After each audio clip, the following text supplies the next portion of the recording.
Assalamualaikum warahmatullahi wabarakatuh.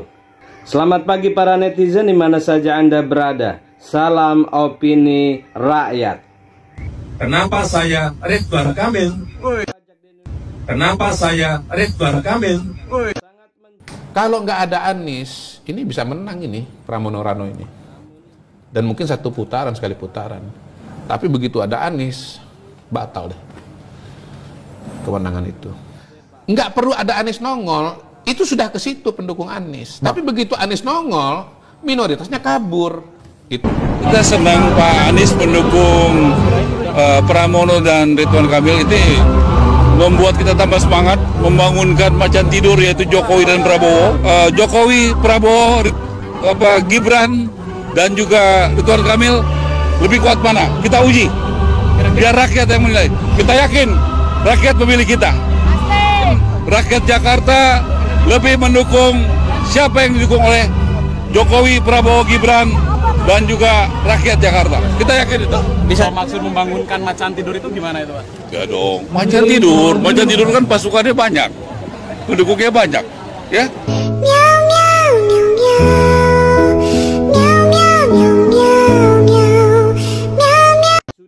Kenapa saya Ridwan Kamil?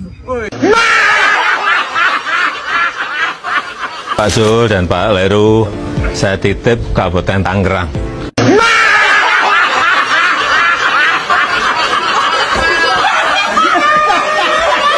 Pak Dirman, saya titip Provinsi Jambi. Siap, siap Bapak. Saya dan Pak Romi akan bekerja keras mengelola pertambangan dan mengelola anggaran.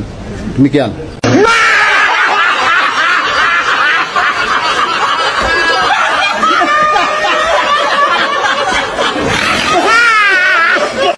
Rini dan Mas Goni, saya titip Kabupaten Blitar.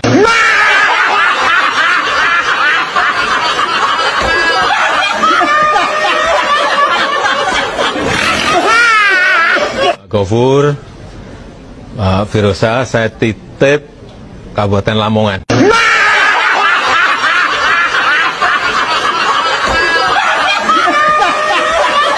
Kang Arfi, Teh Yena, saya titip Kota Bandung.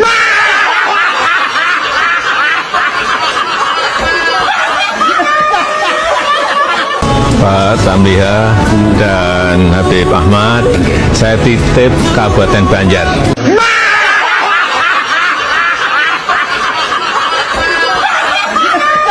Bambang, saya titip Kabupaten Muaro Jambi.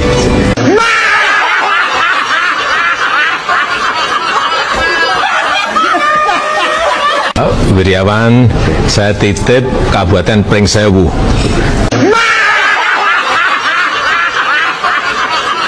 Hidayat, saya titip Kabupaten Bungo.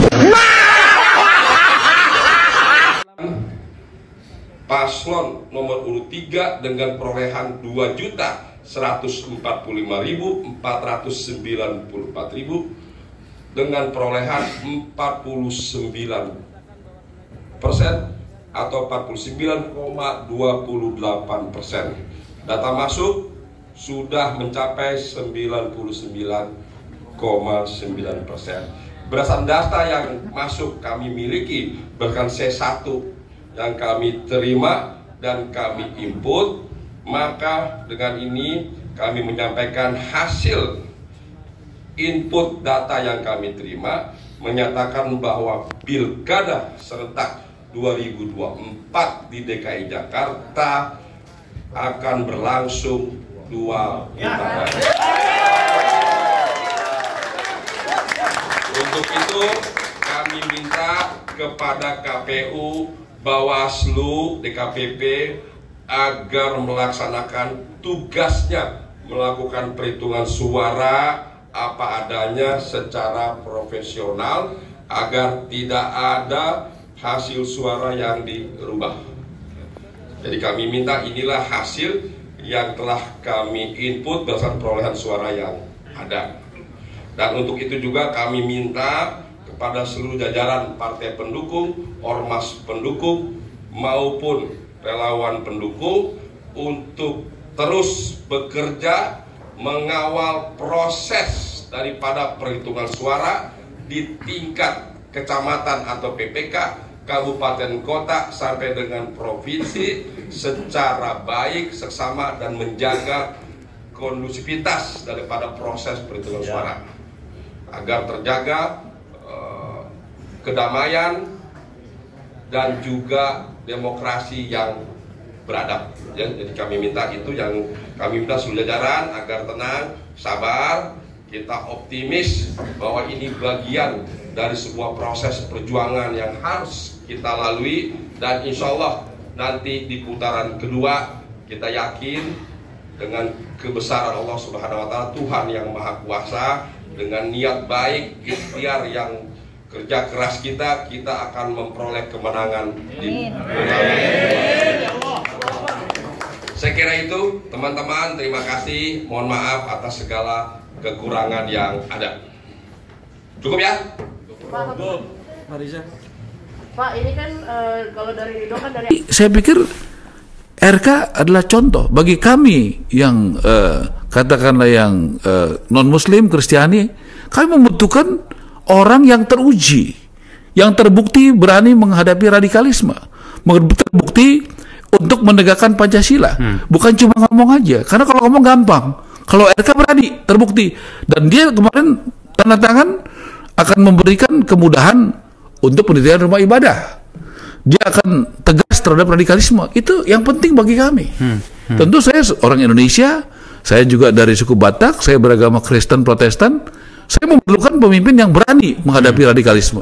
Kita senang Pak Anies mendukung Pramono dan Ridwan Kamil, itu membuat kita tambah semangat, membangunkan macan tidur.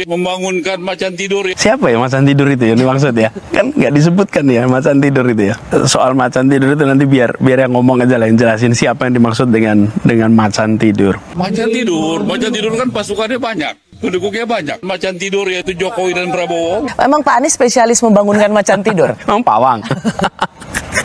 Atau macannya katanya sekarang di sosial media dia bilang dikalahkan oleh kucing dari Lebak Bulus. Iya. Apa maksudmu dengan mengatakan membangunkan macan tidur? Tokoh seperti Jokowi yang sudah melalui pertarungan Pilgub 2012, Pilpres 2014-2019, pasti punya akar rumput yang sangat kuat. Relawannya aja berapa banyak di Jakarta. Trennya Ridwan Kamil sesudah Jokowi datang kampanye makin naik. Menurut saya RK akan menang. Mau 1 putaran, mau 2 putaran, RK yang menang. Sebesar-besarnya dukungan dari kita-kita semua, pada akhirnya kembali pada siapa? Kembali pada figur calonnya. Ya, kita mengiklankan sebuah barang. Pada akhirnya orang nyoba barangnya tuh. Oke, sehebat-hebatnya kita mengiklankan, kalau produknya nggak baik, ya laku.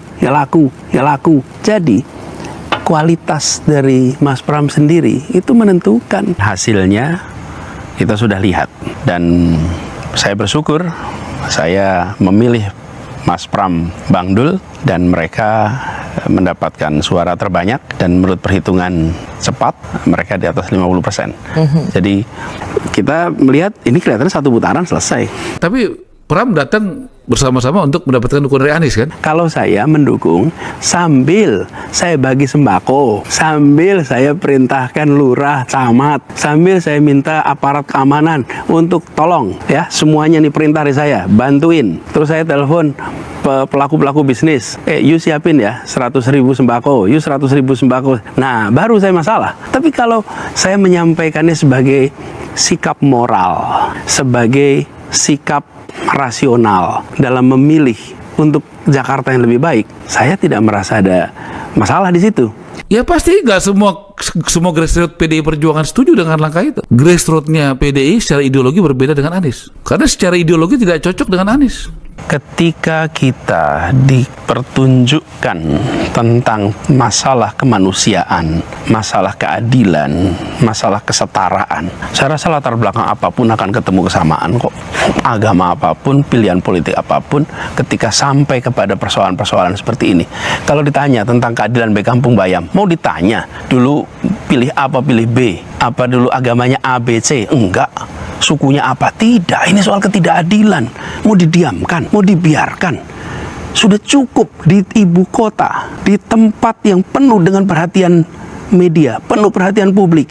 Negara tega menterlantarkan rakyat yang haknya untuk tinggal sudah di depan mata. Tega. Dan rakyat diam. Kita semua nggak berkutik. Kenapa? Karena tidak punya tanda tangan. Tanda tangan. Nah, karena itu sekarang pilkada ini menentukan siapa pemegang tanda tangan. Dan pada saat itu terjadi, saya tidak mau tinggal diam. Saya ingin mengatakan kepada semuanya bahwa ini ada aspirasi soal keadilan, aspirasi soal kesetaraan. Dan saya ingin titipkan itu. Dan saya melihat Mas Pram memiliki komitmen yang serius soal ini. Tapi bagi saya, pilkada ini itu adalah juga tentang persimpangan jalan untuk Jakarta ke depan. Tuh ya, cerita warga itu konkret kok. Kalau ketemu dengan warga Kampung Bayam, bagi mereka itu pilkada ini menentukan kami nanti akan bisa tinggal di sini nggak ya? Bayangkan rumah sudah jadi, tinggal ditempatin, Pemprovnya nggak mau ngasih kunci, sudah jadi semuanya. Dan kalau datang ke saya itu menangis ketika Furqon ditangkap, aktivis Kampung Bayam. Istri, anak-anaknya semua datang ke rumah dengan kondisi emosional sekali. Lalu bagi saya melihat pilkada ini tentang mereka. Ketemu dengan teman-teman Bukit Duri yang di Karanglecakung, Pak, masa depan apartemen tempat rusun kami gimana nanti ya? Jadi kalau ada yang memandang ini semata-mata sebagai sebuah pertandingan, ini pertandingan nih antar A lawan B, mana yang mau kita dukung? Bagi saya ini soal misi menghadirkan keadilan bagi Jakarta, misi menitipkan amanat rakyat kampung kecil, rakyat kampung miskin kepada salah satu calon.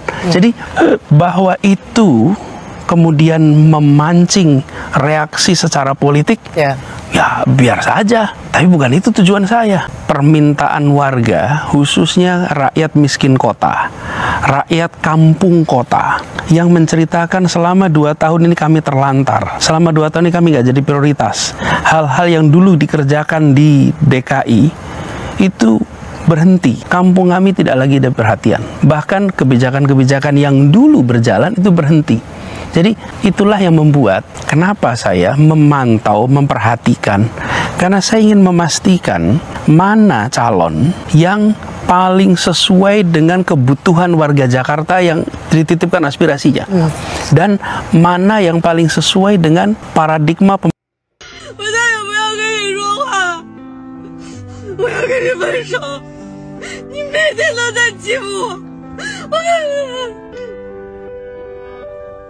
你根本就不在乎我，你老是说一些话让我生气，我现在你们，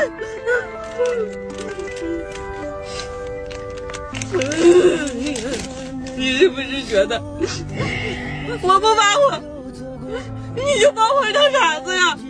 啊，你知道我有些时候，说不过你，那你就不能让我吗？啊！我觉得你实在是太过分了。你说的有些话，我根本就反应不过来的。